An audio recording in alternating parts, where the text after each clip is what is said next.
CBN, saúde e bem-estar.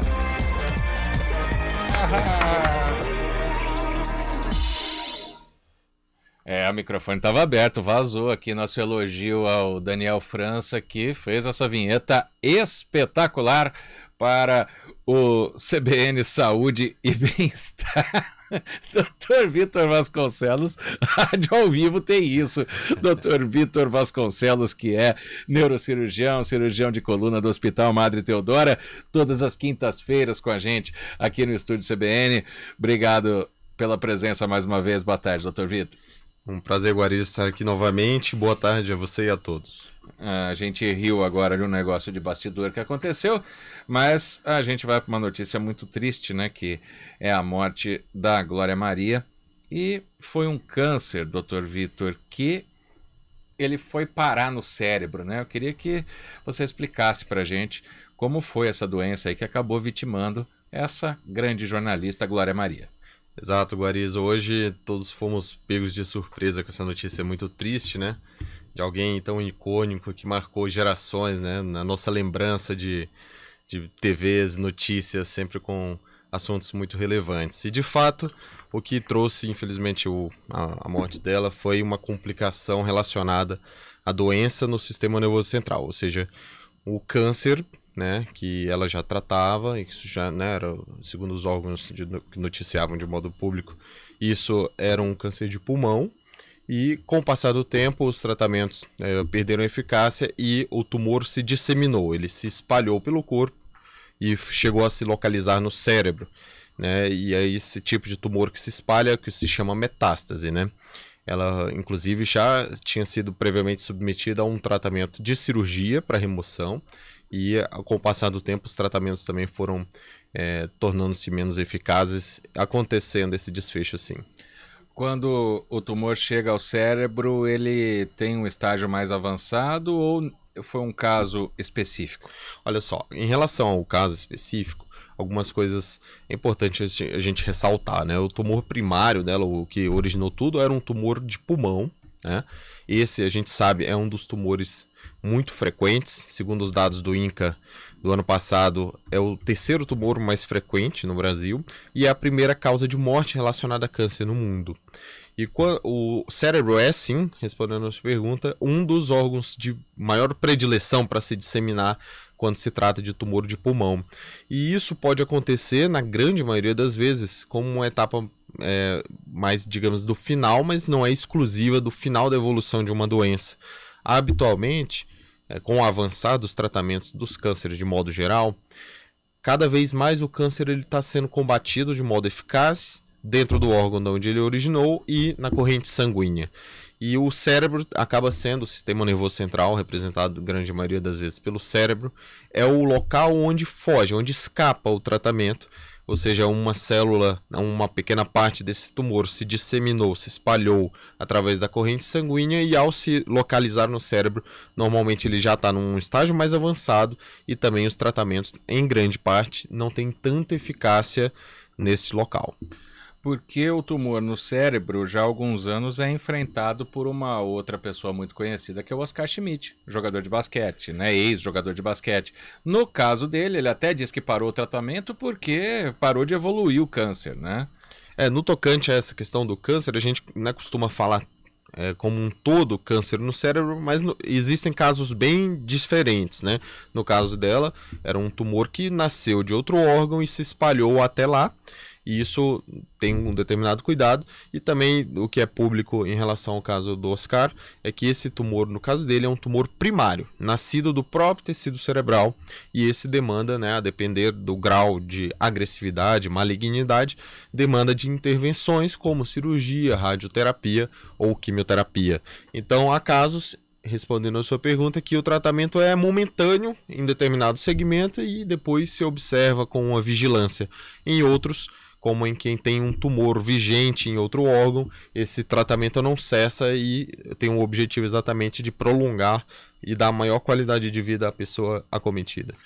Doutor Vitor, tem uma pergunta aqui do efeito, né? Como o Luiz faz essa pergunta, o efeito do tumor no cérebro.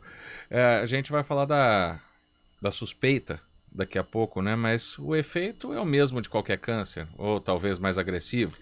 O cérebro em si, ele tem algumas características, e aí eu posso englobar numa questão maior. Quais são as manifestações, né, que um tumor no cérebro pode causar, né? O cérebro, ele tem uma característica de que cada lugar é responsável por uma função. Então, além de características gerais que todo câncer pode trazer, né, como a pessoa, né, se tornar um pouco mais fadigada, ou um estado geral ruim, ela também traz sintomas mais específicos, né? E no tocante a isso, o que a gente pode, para o ouvinte, né, entender o que me traz a suspeita de que eu posso ter um problema mais grave, né? Até porque sintomas neurológicos, como a gente tem falado aqui semanalmente, são problemas muito frequentes, né? Quem nunca teve uma dor de cabeça, né?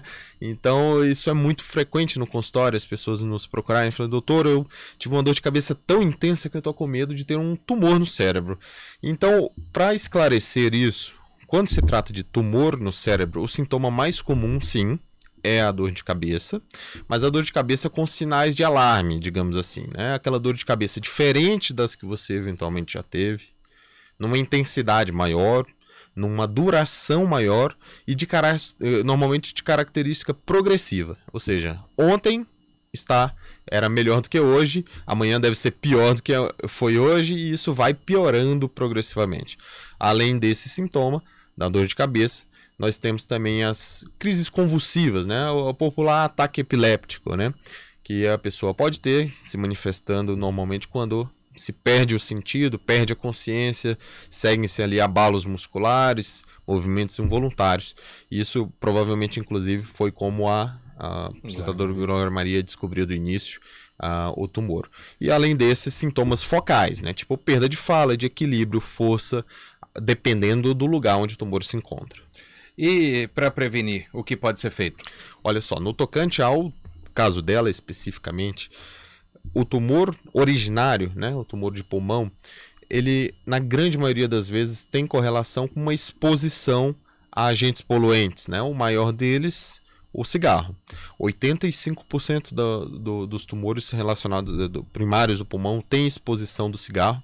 E nesse ponto eu faço um alerta, né, que não é necessariamente do paciente que é tabagista, mas aquele que convive, né, com pessoas no ambiente fechado, que tem o fumo, né, como de modo passivo, isso também traz riscos. Além dele, o tabagismo tem os outros poluentes, né, em ambientes muito urbanos, por exemplo, alguém que trabalha, você vendedor que trabalha na rua, você que tem muita exposição a tráfego intenso, está exposto a agentes poluentes ali. E além disso, já de modo menos frequente, tem características familiares que eventualmente trazem risco maior para desenvolver esse tipo de câncer. Em casos primários, que não é o caso dela, ou seja, aqueles que nasceram do tecido cerebral, o maior fator de risco é uma exposição à radiação. É tipo um raio-x, né, que se fazia muito frequentemente no passado, em doses altas, para tratamento de alguns cânceres, né, e essa exposição prévia aumenta a chance de desenvolver um câncer no cérebro. E tem cura? Quais são os tratamentos?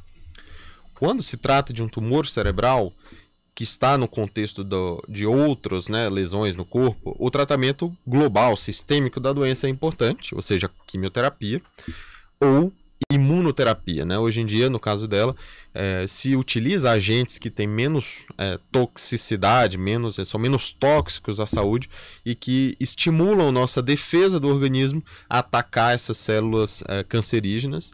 Isso aí é uma estratégia, mas também, isso é um dos focos da minha atuação, é o tratamento local, ou seja, onde o tumor está causando problema, você, utilizando técnicas de neurocirurgia, é possível remoção ou com chance baixa de alguma consequência neurológica, como déficit, alguma dificuldade depois, e também quimio e radioterapia é possível ser feito. No caso dela, foi feito também.